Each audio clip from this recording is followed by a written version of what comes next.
Hey everybody, welcome back to another Nature's Always Right episode. Today I'm going to be joined by Spicy Moustache, also known as Alessandro, here on YouTube and Instagram. He is an awesome YouTuber and organic gardener in the UK, in London actually. So he has tons of great content about small space gardening, organic growing, vertical growing, anything surrounding the world of gardening and growing your own food and even preparing your food. So today's video with Spicy Moustache is going to cover all sorts of topics related to gardening and preparing for food shortages or just a disaster in general, and ways that we can use our gardens, use inputs that we can create ourselves to grow our own food and help to sustain ourselves. How you doing, man? How you doing, Steven? Hey Alessandro, doing good, man. Just enjoying this hot weather right now. Me too, yeah, right? It's raining since this morning, so not really. I know. I need to give you some of my sunshine. Yeah, it would be nice, it would be good. We had at least 3 days of sunlight, so that's the English summer done, you know? Nothing else. That's your whole summer, 3 days. Yes, so how's it going over there? It's going really good. I got lots of fun things going on in the garden. My pigs are getting close to harvest. I'm gonna be harvesting one of them next week, so very excited about that. It's the way everybody gets started, is just for some veggies, and then you just start adding on more and more fun things. So I wish I could try that. I always wanted some chickens to have in the garden, but maybe as soon as I move to a bigger space, I can do that, because I really want to start to supplying myself with all I need, especially, you know, in a period of time like this. absolutely, and that's what, you know, we want to get into on this video. Is we've just noticed so many more people getting into gardening or interested in it because of different supply chain issues going around the world. There's talk about there's different food shortages or different, you know, like here in America, we've had huge issues with getting slaughter dates for our animals. So it's very difficult for farmers to get into the butcher to slaughter the animal so then it can be sold to the customer. So anyways, there's been a lot of different things. So we wanted to focus this episode on trying to give our best tips on how we can help you grow the most food as possible.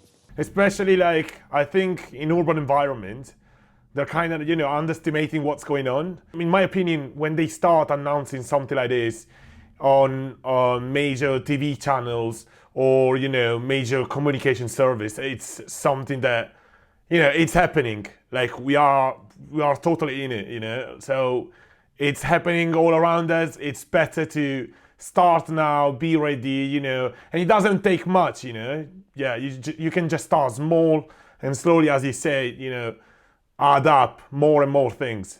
Absolutely, man. You just got to get started somewhere, and just even if it's just a couple peppers, a tomato plant, and a head of lettuce, like that's just a wonderful start if you've never done this before. 100%. And you mentioned something about like having animals, right? Like you're having a few animals, like pigs, sheep, chickens. So that would be really good, like to introduce like people on, you know, how they can. Even if they don't have like a huge space, they can still have animals. Let's just start on chickens. That is the very first animal I'd recommend anybody get out there. Just an egg-laying chicken. You just collect the eggs. You're not having to process the animal and chop it up and do all that stuff. But you're getting like one of the most nutrient-rich foods on the planet in an egg. I eat eggs almost every day. And you can feed all of your leftover waste. So stuff that you would either put in the compost bin or just throw in the trash or the garbage disposal, that can now go to your animals like chickens, and they will incorporate that into their diet. So I really enjoy that aspect of feeling like I'm never wasting anything, because either the dog, the chicken, or the pigs are getting something. It's like the next level of a closed circle, right? Like here I can do it in some ways. I mean, I can still, you know, produce food, and then the plant starts to decay, and I can chop it down, leave the roots in the ground for like the next plants, and use the green material for making compost, or I don't know, my own inputs for the garden, like JADAM liquid fertilizer, or, you know, it's a sort of closed circle, but what you're doing, it's even better, I guess. Yeah, that's what's really cool about the animals is like it. And as I've tried pigs and now sheep, just seeing the different inner ways that they can connect into an agriculture system or just like a small backyard homestead. It's really incredible. And with each animal I've added, there was a bit of fear, like, is this going to be really difficult? Isn't raising animals really hard? And at least for me, like, it hasn't been that difficult. Like, pigs were so much easier than I thought that they could have been. I'm raising them in these electric fence setups so that I'm rotating them about every 10 days. So every 10 days they get a new area in the woods that they can find acorns to eat, dig up roots, do all of their natural behaviors that they would do in the wild. So simulating their natural life we're still farming an animal. It's not totally a natural system, but we're mimicking nature to the best of our ability in order to get way higher quality meat. And I'm telling you, like, this pork tastes so much better than anything you've ever had before. Like, I would never even go back to eating pork from the store. I mean, I was blown away. I couldn't believe the difference. Like other animals, like chicken eggs, there's a difference, but this was crazier. I can imagine it's pretty much the same as soon as you taste, I don't know, a fresh tomato from your garden that it's 100% organic, it tastes completely different. Like it's literally like another vegetable. Like it has nothing to do to whatever you buy to the shop. Yeah, exactly, man. You nailed it. That was one of the big eye openers for me, is when I tried growing my first homegrown vegetable and I ate it and I was like, this is so good. This is better than anything in the store, and I don't know what I'm doing. How is this possible? And then that led me down the road of, well, how does agriculture work? And then you go down the wormhole of, oh, wait a second. They're poisoning us. Yeah, 100%. And also, yeah, it's not only about like stocking up food and like getting ready like with a garden, but it's also like probably like people won't have access to, I don't know, fertilizer for the garden or inputs to actually, grow your own food. So that's another step that introduces us to JADAM, right? So, I think all of us gardeners, we know about making compost and what an incredible amendment that is for your garden, which I highly recommend to everybody. You should always have a compost pile going. The JADAM, which I've been so happy to find you recently and see the work that you're doing talking about JADAM, because it's just so fantastic for creating your own naturally made inputs. So whether that's a fertilizer, a natural pesticide, microbes, like it can all be done within this JADAM system. But Young-Sung Cho's book, I just highly recommend everybody get that book. And this is a way that you can, like, if you don't have to go out and spend money on anything, because you could make it yourself. Yes, since I started using like natural inputs from Korean natural farming, I was literally now every time I look, I don't know, I have a walk in the local park or the local woods, I look at things in a complete different way. Like the way I perceive nature, the way I see even under the leaves, like the mycelium growing, and I know the function of this mycelium, and it's so all so connected. And it changed my view entirely, like completely. Like it's blowing my mind every time I think about it. I know, and everyone I see get into creative natural farming has that same experience.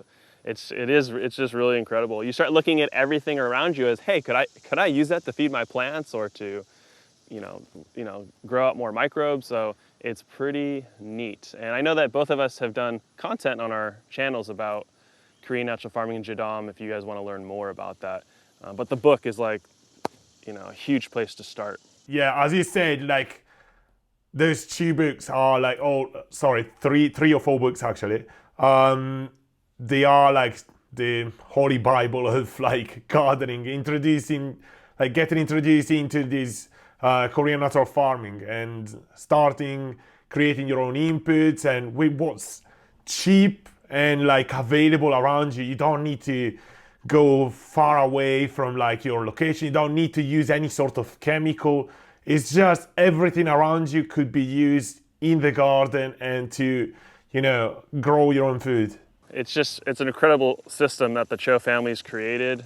And when I think about going into the future, as I've experienced, like there's certain things that aren't in stock anymore or, are harder to get or more expensive.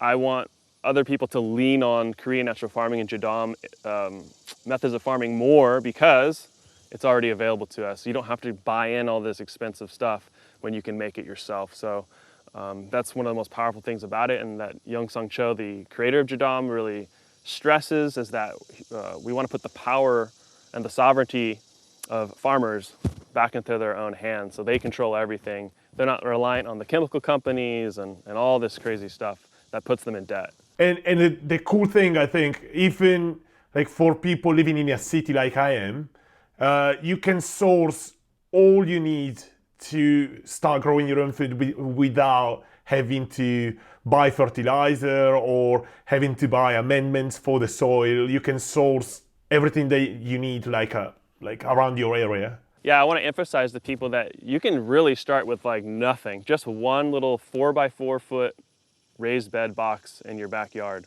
or your neighbor's yard, or maybe even there's a field across from your apartment that's an unused lot.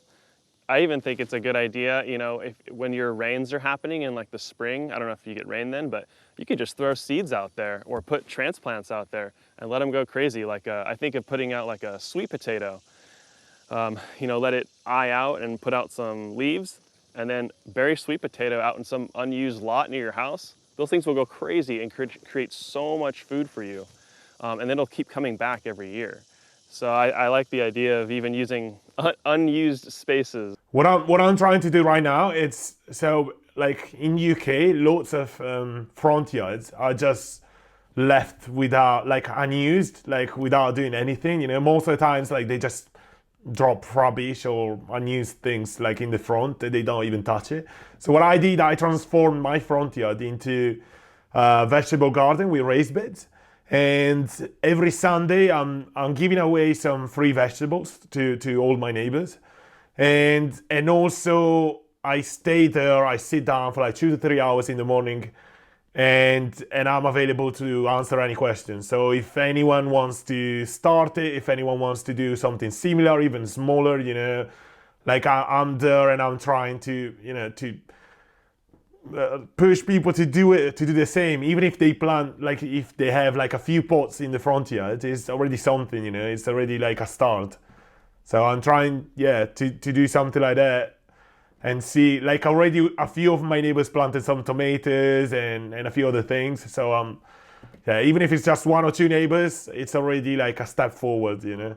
These are like the type of things though, like doing those little acts of service and trying to help your community, like that's what pushes the needle forward and into changing things. And then like their life is just individually better. They're having this amazing experience with their family, getting to harvest great tasting food, and there's just so many benefits to growing your own food beyond getting to taste it and eat it. So many mental and physical good things that happen as well. Something really cool that is starting here, that like in the previous year that like it was completely left on side. It's there's community gardens, so gardens created for neighbors, like all the neighbors in the different areas of London.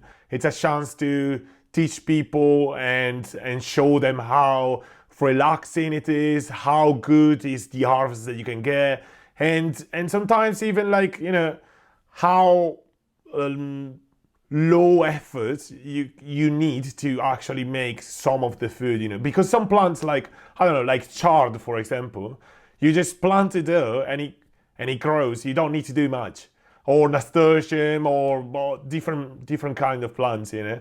So yeah, the point is to explain people how easy it is to, you know, to make something like that, and also stop like people from buying like from overseas or imported food. You don't support the local businesses. It's all a chain. So if we start from like even from this small community garden that are forming around London, I think something is happening. That's great to hear that. It's great to hear that, you know, more people want to grow their own food and stuff. So I'm kind of seeing this happen around the world. I mean, there's just so many more people into this, or just, you know, the idea of market gardening as a career or as something that you could do 10 years ago really wasn't even a thing.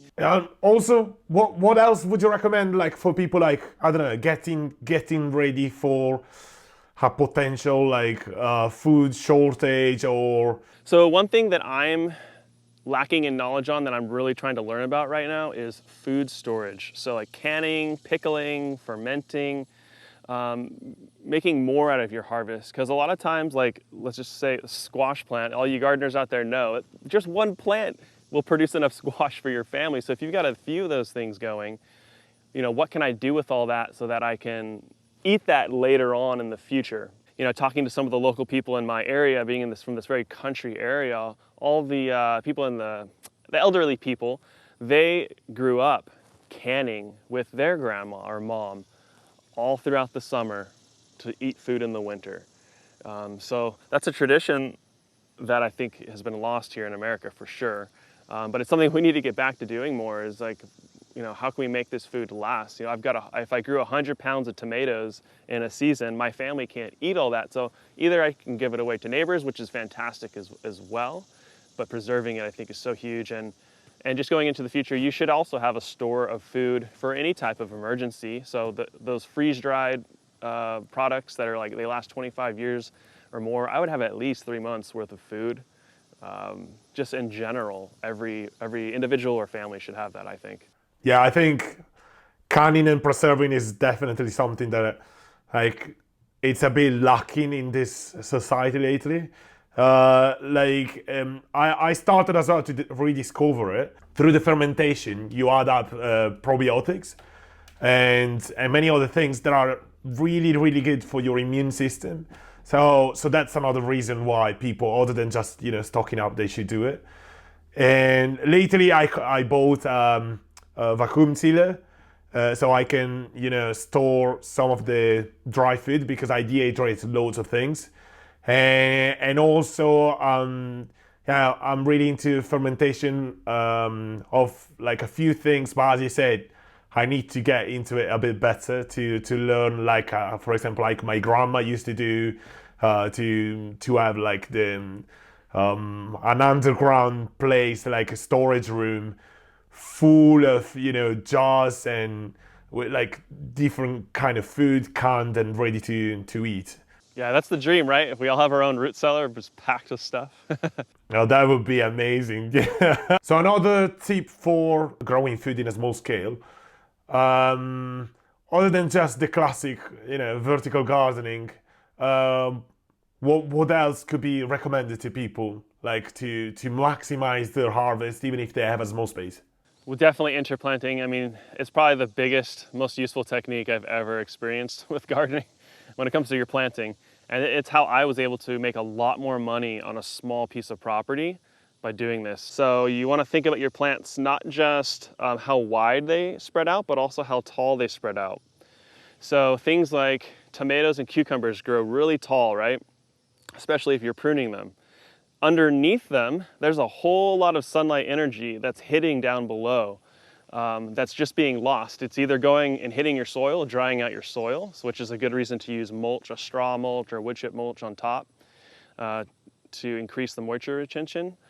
You can also fill up that space where the light's hitting with more plants, because that's more solar panels that you can put out to grow food. So underneath tomatoes, you can plant anything from lettuce, beets, radishes, carrots. Basil is like the classic thing to do under them. Anything that is short and fits in that space will do really well. So that's one big way to interplant. Another interplanting technique you can do is if you're planting two different crops together that will come to harvest at different dates. So you can time up things that do with like a 30-day window. So lettuce, radishes. Now you can think about something else that has 60 days. Like green onion is around 60 days.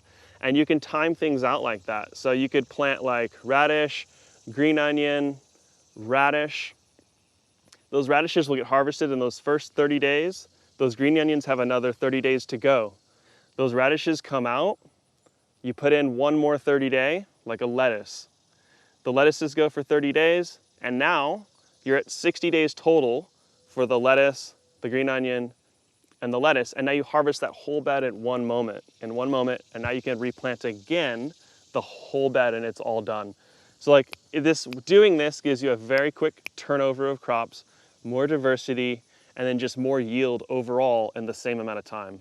Another thing that could be great is, other than just interplanting, it's companion planting.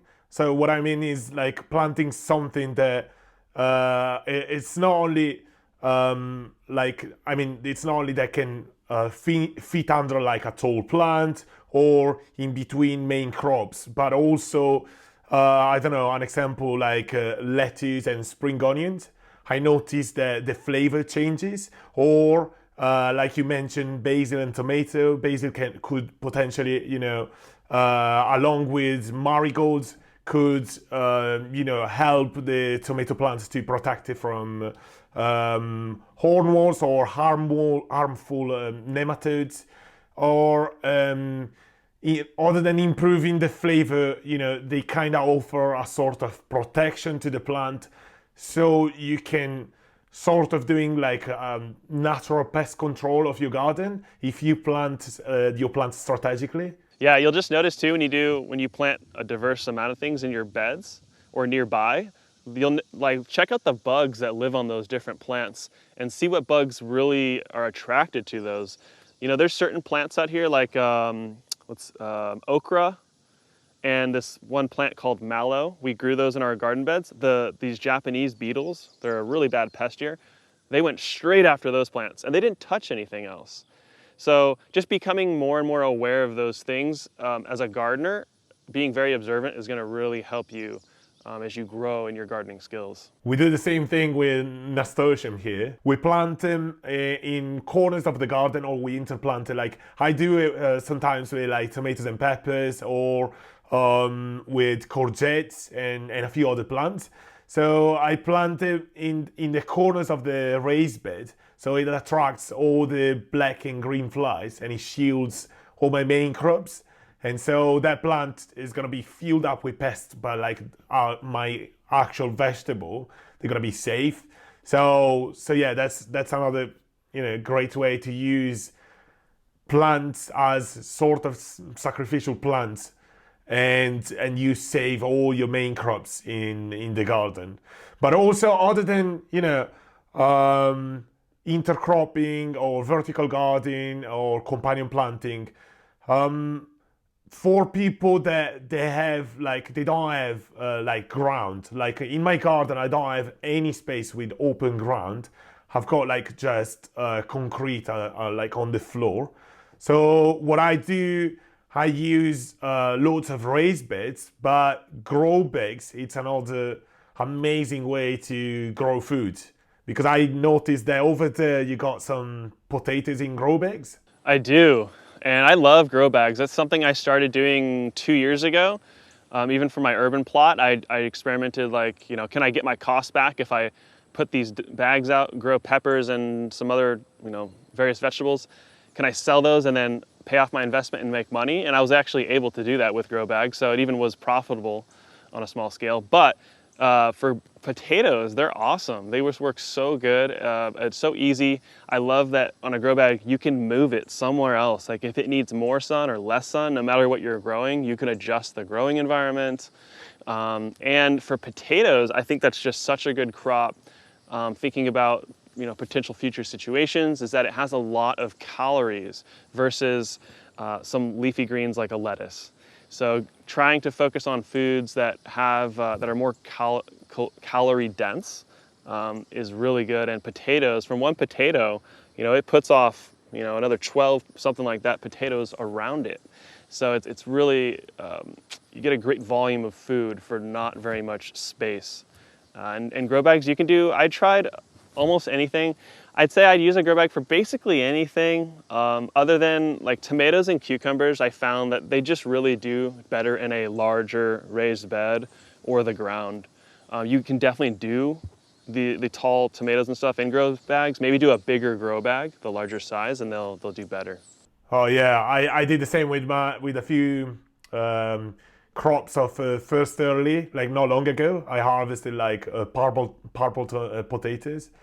And you're absolutely right. Like it's like starchy food, like full of calories, rather than having just leafy greens that, they're still good to grow, but if you can find a sort of balance in having both, like starchy food and also leafy greens, it's absolutely great to stock up and have more food.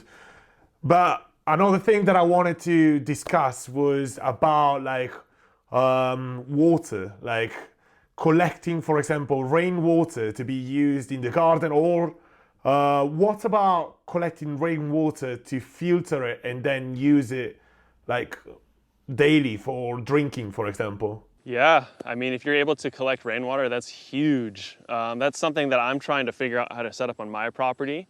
And it's something that I learned recently because you can collect rainwater very easily off gutters. My roof is an asphalt roof, which means it's made out of a ton of like oil and stuff like that. So it's not safe to drink it. If I can't just drink water coming off this roof. So that was kind of a bummer. But metal or ceramic roofs are no problem to collect off of. So like there's great little systems. They're like 55 gallons. I'm sorry, I don't know in liters, but they're a standard barrel size that people always put underneath their gutters in neighborhoods and things, and those look nice, and then you also can get the water from it. Now, in an emergency situation, I mean, you can just use a tarp, a simple tarp, or like, you know, a poncho or anything that you have that's made out of plastic, and just set it up on 3 stakes and send the water towards something that can collect it, you know, if you're in a real desperate situation. Or you can build your own little simple rainwater collection setup. There's a great channel called Homesteadonomics, I believe it's called, on YouTube. And he lives out in the desert here in America, and he set up a rainwater collection system like that. We're just using like a huge surface area. I think it was like for some old billboard tarp. Anyways, rainwater collection is a really interesting topic that you can do a lot of creative stuff with. Yeah, it's something that 100% I should do, just because here it's, you know, we have it available pretty much every day. You know, I need to find a more creative way of doing this. But also, how would you store this? Because like it takes up a lot of space, like to store a lot of water.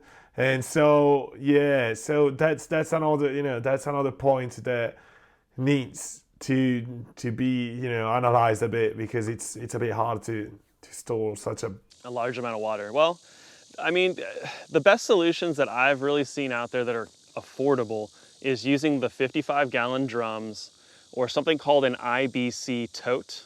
And those are 250 or 275 gallons. They have a metal cage that surrounds them all, and they're usually on a pallet, and they're around $100 US. Those things are fantastic, and you can use them for all sorts of things.